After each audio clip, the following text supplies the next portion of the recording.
Good morning and welcome back to the second hour of LoveBabz Love Talk on Babz Rolls Ivy. If you just tuned in, you're in for a real treat. I have Madeline Sayette. She is Executive Director of the Yale Indigenous Performing Arts Program. And with her are playwrights. Well, I see one playwright, Sierra Rosetta. But the other three playwrights are Blossom Johnson and Dylan Cheeto. Did I say that right? Uh, I think that's pretty close. If he were here, he could correct you. Okay. Good morning. Welcome. I had no knowledge of the ninth annual Native Play Festival. I had no knowledge of this. So when the Schwartzman Center said, "Hey, we're doing this, and we would love for you to talk to these wonderful, talented folks," I jumped at the chance. Like I jumped. So it's in this ninth year. Tell me about this. And Madeline, how did you come to it? Yeah, thanks so much, Babs. So originally, the Yale Indigenous Performing Arts Program was originally founded. It came out of it was 2014 or 2015 now. We brought a performance of Mary Catherine Nagel's play Sliver of a Full Moon about the Violence Against Women Act to the Yale Law School. And when we did that program, it triggered Ned Blackhawk, who's a professor at Yale, to really think about the ways in which our stories as Native peoples are our sovereignty. And so this program, the Yale Indigenous Performing Arts Program, was created, but like many small programs, particularly Native programs, it took kind of a while to find its footing. And so those first years, Dylan was actually the winner of, so basically right after that, we started this program. One of the earliest programs of YIPAP, of the Yale Indigenous Performing Arts Program, was the Young Native Playwrights Contest. And that was specifically an opportunity for playwrights 25 and under to have a development opportunity for a play and support that. And Dylan was actually the winner of that contest the second year. But at that stage, the program was still in really, really small theaters on campus, in classrooms sometimes. And so it's grown over time to this year. The Yale Schwartzman Center is partnering with us, and all of our programming, we bring in professional directors and Native actors, and we also develop a couple professional playwrights' works alongside the emerging playwright to sort of bring them into the community and make them understand that they're already, a part of the professional theater network. And the reason that this opportunity for someone 25 and under specifically was created is because there are so few opportunities for Native writers that, if you're applying against the people who are, at the very top tier, who have their plays, on these off-Broadway theaters, it's pretty hard to sort of break in. And so giving this opportunity every year, specifically for playwrights 25 and under, has meant that not only do I get to read the most exciting work, because it's all the stuff building off of the generations before, the stuff that's really innovating, like Sierra's amazing play from the Old Wood Forest. But also getting to decide which playwrights each year audiences might want to see in partnership with them. And so we're really excited to be able to chat with you and to be able to spread the word about three amazing plays this year. It might be that because we're all across time zones right now, it's possible that the other two playwrights might have miscalculated, but I know that they were originally very excited to be here as well. Listen, I understand that because I do that all the time. Yeah. And the time thing it's just hard. So no worries. So this is what I know. Tuesday, April 23rd, Dark Earth by Blossom Johnson. That's right. Directed by Daniel Lehman Smith, who is Mhm. Choctaw. And that's what it has in parentheses. Yep. And then Wednesday, April 24th at 7:30 from the Old Wood Forest by Sierra Rosette. And you're the Young Native winner. Are you the Young Native contest winner? Yes. Congratulations. Thank you. Wow. And your play is directed by Tara Moses, who is Seminole. Mhm. And you look mighty young to be talking about the 1960s. Yeah, it's my parents. I was not around. So tell me about your play from the Old Wood Forest, Sierra. Yeah, it's a story that I've heard throughout my entire life. My dad was adopted from Hayward, Wisconsin, where his grandpa grew up on a reservation, the Lakota Chippewa Nation there, right outside of Hayward, Wisconsin. And he reconnected with his birth mom when he was 20. And so he's kind of learned things about his birth dad. His birth dad died when my grandma was pregnant with my dad. So he's kind of, hearing about it from these other people who were in his life and hearing about his grandpa and his family's journey with racism and generational trauma and things that happened on and off the reservation. And also my grandma's story about when she was a teen mom in a very racist family, having a mixed race child, and just kind of all the drama that ensued from that with her dad and her brothers.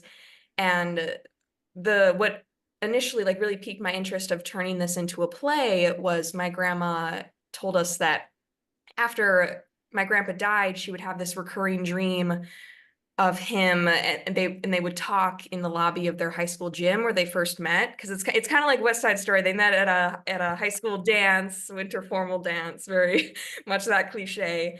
And yeah, she kind of, for 20 years until she met my dad in real life, until they were reunited, would have this dream where she would talk to him.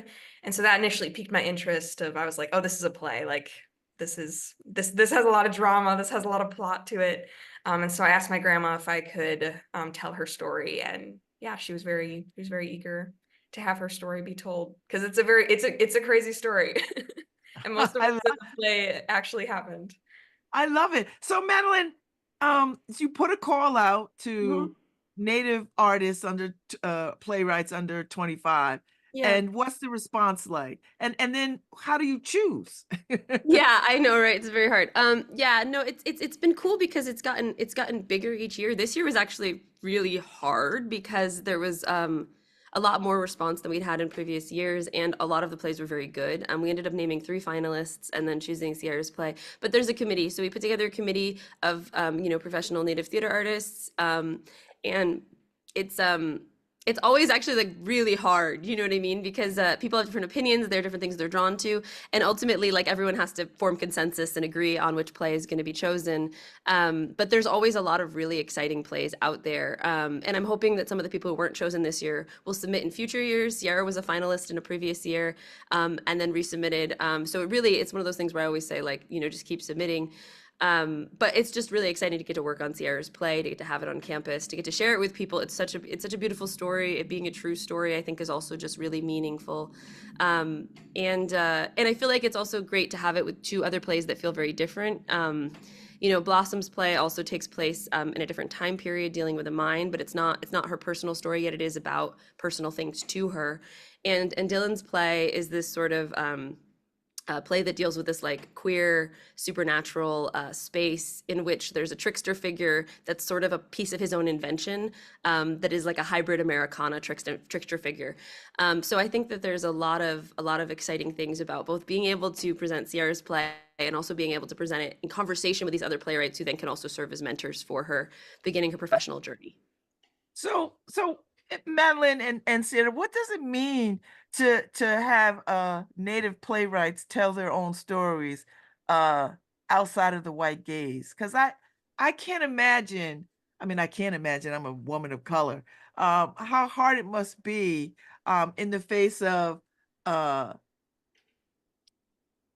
the way that Native folks are fetishized, and the way that your history is not accurately told, and you're always the villain, and we're just now getting some of the history of what happened to children taken away from their families, and then everybody and their mama is, saying these land acknowledgments that which personally I cannot stand, but I understand it, but I cannot stand it. It's like, we stole this land from you. We want you to know we stole this land, and thank you. Yeah, well, But how do you, yes, talk to me about all of that. I'm gonna try and talk quickly and then let Sierra talk a little bit because of it being her own personal story she's telling is very unique. Uh, I think, well, one with land acknowledgements, it was supposed to be a first step, and instead it kind of turned into everyone being like weirdly putting us in the past tense and being like, they were once here, they're now gone. We thank them. And I'm like, wait, what is this was supposed to be a first step toward like an ongoing partnership where, yeah, so for a lot of Native stories, you're right. And even when they are told at professional white mainstream theaters, they're often like kind of censored or altered to be under what that institution expects or what their gaze is. So anytime we have programs like this where we're able to just all come together as Native community in our own power, it's incredibly important because it really like not only artistically gives audiences a chance to see what our stories are actually like, but emotionally is a space of reclamation, to be in a space where you know that the directors and the dramaturgs are also Native people, that they're not trying to turn it into something that the story isn't or doesn't want to be, has always been for me a space of healing. And that's why I really have liked running the program as a Mohegan artist, to be able to be like, okay, this is the space we have to be together as community. And we don't have to listen to those other voices during that time. We can still invite them in to listen to us, you know, to share our stories with them, but that it won't be that we have to curtail to their way of seeing the world. And Mm. Sierra, yeah, is there anything that you'd like to share?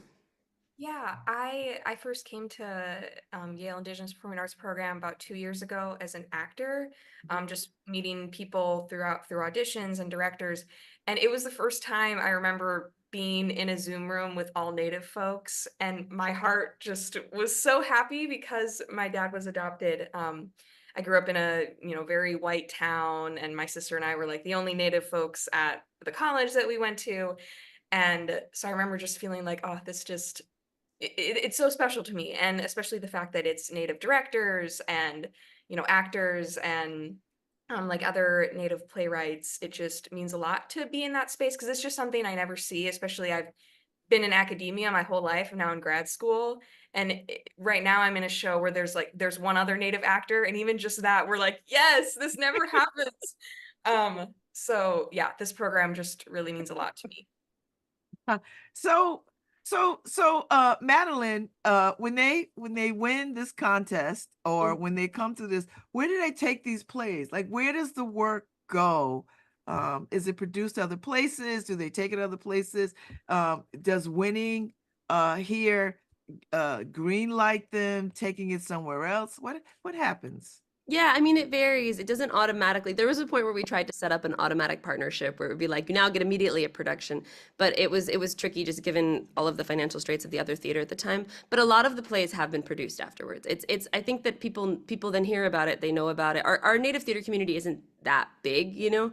So Mhm. a lot of those plays, you know, they have that first development opportunity, and then it puts them out there so that other theaters and other native theaters also can hear about and continue to support that work. And also, like, we all continue, like, right, as a community, to continue to pitch it to other theaters as well. That helps. Once we know about something, it's so much easier to support something than when you don't know about it. And so any opportunity to bring people into community is really helpful. I mean, part of the reason why, you know, you probably haven't heard about it is because, one, originally the program was kind of private at Yale, but two, during the sort of shutdown period, we actually ended up having to hold the festival due to like COVID protocols on Zoom for much longer than a lot of other things, for about 3 years. But what that Mhm. did was it actually opened up our network a lot, because so many Native theater artists then didn't have to travel to be involved. And anytime we held a class, instead of it just being available to students on Yale campus, we could open it up and make it available to Native artists across the nation.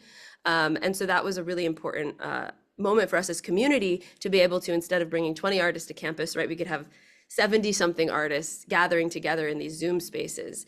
And that means that now whenever someone like Sierra writes a play, it's that much faster that we can make sure that we spread the word about that play and move it toward a production. Oh, I like that. I like that. So Sierra, did you always know you wanted to be an performer, an actor, or was it a writer, or like what's the path? Well, I started as an actor, like in community theater as a kid. My mom put me in that stuff. My mom was my high school speech and drama coach, so I kind of was just born into that. But I started playwriting when I was like 8 or 9 years old, and I would Wow. my friends to put them on at sleepovers, and there's some footage of it on YouTube that is now private. It's very embarrassing. But yeah, I've always like I wanted to be an author when I was younger, and then really got into playwriting in undergrad, started taking classes in it, and then really moved into supporting new work as a dramaturg as well. I'm primarily a dramaturg now. Yeah, and so I just love being surrounded by new work all the time, and as a writer's assistant. And yeah, I never thought that like my own play would be like spoken aloud by other people. But it's really cool to kind of have this happen like for the first time. Mhm. But yeah, Mhm. it's always something I've really loved. So Madeline, the native voices, Mhm. not just in theater, but in film, I mean, is there like, can some of these become films? Because, I mean, there's a very popular film out right now by Martin Scorsese, and, Yeah. and people buzz about it, and I haven't seen it, so I don't know, but Yeah, I mean, I think that for Sierra's actually play is very filmic. Some committee members even wrote about the fact that like it already reads like it could be translated into a film very easily. But I think similarly in film, it's that same conversation, right? Of that particular film that you're referencing, which is about a very violent period in Osage history. Like it was amazing that they were able to do that with Osage support and fabulous Native actors like Lily Gladstone. But again, ultimately, the goal is right always for Native people to be telling their own stories, and so there's also a lot of Native films that do that. They haven't gotten quite to the level of recognition, but because of mhm, other people being able to be platformed, like Lily being able to be platformed, she was able to push for more recognition for another film that she was in that was Native directed. And so all yeah. of us can just kind of keep step by step, right? Like lifting each other up. And so I have seen a lot of playwrights also cross over as TV writers. Mary Catherine Nagel, Mm, who previously ran the Indigenous Performing Arts program and who was that initial play that started the program, has done some TV writing now. Vera Starbard, who we've presented her works as part of our festival. She does a lot of TV writing now as well. So there's definitely a lot of crossover. It's a matter of whether or not Sierra wants to do that, but I think that it's a question of accessibility. And so sometimes, Native writers really appreciate the fact that, like in theater, you can really be with community, but in TV and film, if you're trying to reach folks who maybe can't get there, there's a lot of access that it offers to tell our stories as well. and so when you are, trying to center native voices, does it feel like, you are not only telling a story, but re-educating people about who native people are? I mean, that seems like a heavy load, heavy lift. But does that when you create something, are you always thinking, "Okay, now I gotta go back and re-educate people about what this is?" It can be, yeah. I just finished a national tour of a solo play where a lot of it was, like my personal experience, but a lot of it was also me having to teach people about my nation and with the assumption that people, whatever they knew about Mohegans was probably wrong, right? So that act of constantly having to break yourself out of a box that's built by not yourself, but built by whatever illusions, Hollywood and the history of red face in America have sort of created for you before you even got there. So it's really meaningful to be able to spend this time together. And Blossom and Dylan, I'm sorry they're not here, but they're also such incredible playwrights with such different voices. Blossom probably she just had her play, her boarding school play up in San Francisco this weekend. And Dylan I know has a couple other workshops of different plays, at least one in Santa Fe this summer. And it's just so great to see all these different voices from different nations. I think that's a big part of it, right? The responsibility not only to tell your story as an artist, but knowing that people may have never heard about your entire nation, your native nation before. And what is that responsibility in terms of how they're being represented in public? What are the protocols for that? Who do you have to ask in your own nation to get permissions? Sometimes can be really complicated and way more responsibility, right? Than like a lot of other playwrights have to deal with. And so I'm sure that Sierra, you've had your own journey with like knowing you're telling a personal story, how you feel responsibility to your elders and to your ancestors and telling that story as well. Yeah. So is that always at the forefront, Sierra? Like, how do you how do you honor and respect the past and in this moment? Like, is that a responsibility that you take on, that you step into? Is it, or you're like, I'm just an artist. You know. Yeah, no, it's definitely something that, especially with this show, I had to really grapple with. I actually didn't let my grandma read it for a really long time, like until pretty recently. Because she's not in theater, and really no one else besides my immediate family is in theater. And so I didn't I had to explain to her very carefully that like based on a true story. And I was like, okay, so like, these things are changed. I had to like, kill off this character. And I was like, it is inspired by your story, but it's not completely because imagine someone writing a play about the worst thing that's ever happened to you and then reading that. But she ended up loving it. Like I think to like quote her, she said, she's like, I read it as a play, but I felt the reality of our relationship in your words, or like something along that line. Um, yeah, and asking my grandpa's family, like our native cousins and aunts, who we know now because of my dad reconnecting with her. Yes, that it felt like I was very nervous at first, telling her story specifically, but in terms of like my other work and, outside of playwriting, but as dramaturg and director and everything, kind of my native artist statement always starts with, I've had several people in my life tell me that they thought all Native Americans were extinct, like with all sincerity. And that's just, I never know what to say. And so yeah, a lot of my work is just, and I love Madeline's work with the whole like, sometimes it gets tiring, you have to continually educate people, but it's like it breaks my heart that people think that Native Americans aren't, that they're just a part of history, and they aren't today, they aren't present people. Um, yeah, and so in terms of like all of my work as a whole, that feels like a pretty um big message that I try to put out of like, we exist. And I mean, it seems like that would be a really heavy load to constantly have to remind people that, we are there, we are here. Our families are here. Our we live, we breathe, we're carrying on tradition. That must be very, very exhausting, I think, to have to re-educate people before you can even bring them into the circle of your artistry. It is, but we try and do it with a lot of humor also. And I think that that's why it's better when we're in community like this. Like I remember doing my play, Where We Belong. It was probably the hardest one I've ever done because I was alone, you know? It's like when you're doing a play by yourself, it's like, oh, this is so, it's like too much load, you know?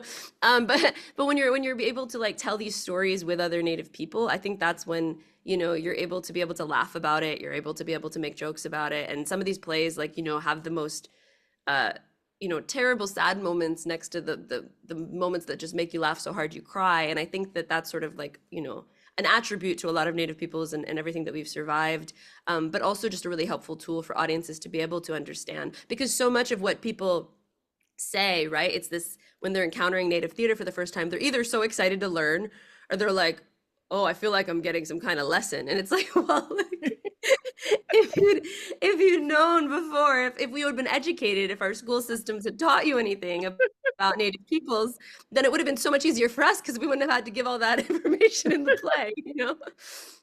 I feel everything about that because every time a slave movie comes out, Madeline and Sierra, I my nerves and I value them because there's stories that have to be, some of them have to be told.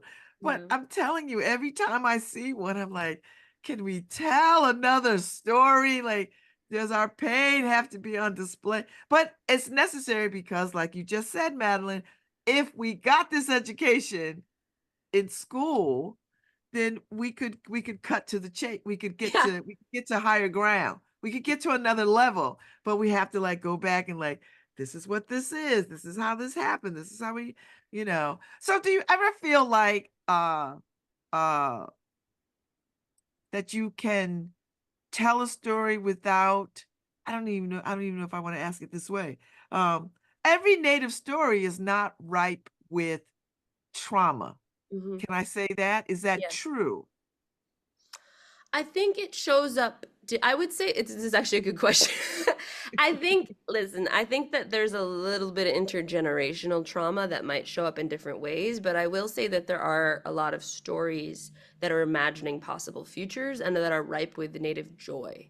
Mm, And so I think there's a lot of expectation that the relationship between Native peoples in stories will always be between us and colonialism, but actually it doesn't have to be, right? We can imagine these worlds beyond that. We can engage in stories that are solely our communities. That doesn't mean a lot of it doesn't engage with that, because there's so much intergenerational harm that's happening, harm that's still happening. That's a lot of stories do have that dynamic, but it varies. It varies how much that is present, and ultimately, like a lot of my work now, like after having done like a show like over and over again where I had to deal with a lot of like not only my harm but my ancestral harm, like being like inhabiting many generations of my family. All I want to work on now, right, is these plays that imagine forward where we can laugh together and we can have that joy space, because we need that as part of our healing as much as anything else. Mm, mm. And so tell me, what does native joy look like? What is joyful in native culture and native understanding? I mean, Sierra, I don't know if you have an answer to this, but I think it's a lot of different things. I think it's a matter of just like how can we be in community and celebrate each other? How can we have comedies, you know? Like Vera Starbard has this adaptation, Native Pride and Prejudice, that we were able to do a workshop of, gosh, many, it feels like many years ago now, at Yip Ap, we're still hoping for there to be a production of it because it's like everybody reads its favorite play. It's just a big show, so it's expensive to produce, but it's this play in which the issues of social class that are in the original Pride and Prejudice are transposed to issues of blood quantum, and so everybody's trying to, for a real political reason, are trying to get these people partnered with people with high enough blood quantum that their kids can stay enrolled in their nations. But while that's an important political issue, it's still Pride and Prejudice, right? And so it's still ridiculous. And Vera's also inserted all of these like feminist revisions, right? Because they're Alaska Native women, they're not going to be doing any of that dumb stuff that the original women do. And whenever we work on it, it feels like this like mad, wild kind of like trickster paradise where everybody's just getting to have fun. You know what I mean? There is a political context, but you get to have like silly romances, right? You get to have like all of these things. It doesn't have to be like, oh, we're being colonized and we're dying, which is sometimes what theaters expect when they're looking for a native play, Yes. as opposed to, right, like all of the fullness of and also having a full native cast sometimes also like feels like that, right? Because you don't end up with just one character, one type of character. You end up with like a whole bunch of different people doing all sorts of different kinds of crazy things. And also indigenous futurisms, right, tend to embody a lot of native joy because we're imagining to a world where our problems are different than our problems right now. But honestly, even if you see the plays in this festival, I feel like there's a lot of native joy in them, in that they're constantly reimagining things. That Dylan's play, his other play that was in the festival, Bingo Hall, was just like a community coming of age story, that felt a little rom-com, felt a little silly, that I remember when I first read that, it really blew my mind. But in his new play, Pigeon, that's being done, um, like the structure of family is like a queer community that's like a chosen family, and Mhm. the sort of enemy isn't colonialism, but this trickster that exists within their own culture and their own mind. So that's a very long answer. But basically, I mean, one time it was the fact that, like, my friend Kenny Ramos said he wanted to fly and was mad at Peter Pan. So we made a version of the story where he could fly. It just depends on what you're reclaiming any given day and what the community feels is joyous at that moment. So where Yeah. are these plays being produced? Because I know Tuesday, April 23rd at 7:30, Dark Earth Hmm. is we can see that. Wednesday, April 24th at 7:30, From the Old Wood Forest, Sierra's play. And Thursday, April 25th, Pigeon by Dylan. So where I know they're at Schwartzman, or are they in Schwartzman? They are. They're all going to be in the dome at Schwartzman Center. Oh, So okay, yeah, so okay. you'll be able to find them right there every day of the week at 7:30 for free. You can register online, and we hope to see a good turnout this year. Now that we're able to partner with the community to be able to invite more people into those experiences. And that makes sense, don't you think, to open this up so that it's no longer just private. It's people can come and see what native plays are about and get a real education and some real entertainment. Yeah, it's Entertainment in quality the sense theater. that quality theater. Yeah. So Sierra, are you nervous for a bigger audience to see your work now, or like what is Yeah. that like? I mean, it's the first time I'll hear it out loud. I've just been redrafting it for a year and Oh. a half. So I, can read it in my head and have my sister, kind of play all seven characters. But Yeah, I'm super excited and also, yeah, nervous to hear it out loud and be like, oh, I'm gonna have to like rewrite the whole thing because this sounds horrible out loud now. But yeah, I'm super excited about like the few like cast members that have been cast so far that I know. And working with Tara is like a dream director for any show I could ever possibly work on. Tara Moses, I've worked with her a few times and she's just really lovely and talented director. Um, yeah, so I'm super excited. I love this. So, Madeline, opening this up, I mean, this has got to be a win for you to sort of, allow a bigger audience to see, what is going on with this, with the indigenous playwrights. Yeah, well, and as a native person from Connecticut, I feel like it's particularly meaningful because we haven't had a lot of native representation on our stages. And when we have, it's like the only play, right? The only native play that's really been produced was Mannahatta, which Mary Catherine's work is beautiful. But again, And I it's saw that. I saw it. yeah. Oh, great. Oh, good. Yeah, but it is back in that time, you are very much dealing with the onslaught of colonialism. And so this way people get to see what else is out there. And I just think it's really meaningful to be able to now spread the word so that people know that this is happening. I mean, I think there's lots of theater goers like, in the New Haven area who would be thrilled to see these plays, to learn about these playwrights. It's just a matter of like creating that access and getting the word out there. So we're also really grateful for you, Babz, for like allowing us this time to like talk about this, just because it is tricky when you're like a really small program sandwiched in between something else to even like have a way to talk about it or to spread the word to other people. Oh no, I'm delighted. When they came to me and said, "Could I?" I was like, "Are you kidding me? How could I not?" Because I think this is a way to center voices, native voices in a way that is long overdue. And if I hear one more land acknowledgement, I mean, I told this at the Arts Council when we had an event. I said, for every time somebody says land acknowledgement, they ought to put some money toward indigenous and native work. Like if you're gonna say it, then put Mm-hmm. some money to it so that artists can continue on. I mean that because it's time to be about the business of centering all these voices, and we can't talk about diversity for real if we don't talk about native voices as well. So I appreciate y'all coming on this morning, Madeline and Sierra. I'm going to do my very best to get to all three of them, Oh, so that I can just have a flavor for this and an awareness. And Madeline, anytime you've got something going on, come back. Just reach out. This is consider this your platform. mm. Seriously. So, all right, Sierra, break a leg. Thank you so much, Babs. Break a leg. Thank y'all so much for your time this morning. Thank you. All right. All right, Harry. I think we are on our way out. This was a darn good morning to talk. I've enjoyed talking to Madeline Sayette. I've enjoyed talking to the young Miss Sierra, who is a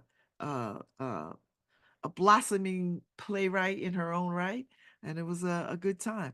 So I will be back tomorrow. Actually, tomorrow I am not talking to anyone. So I'll be here just my lonesome. And then back at it on Thursday and Friday with guests. So thank y'all for hanging out. Thank y'all for listening. I appreciate y'all greatly. Have a good one. Thank you, Harry.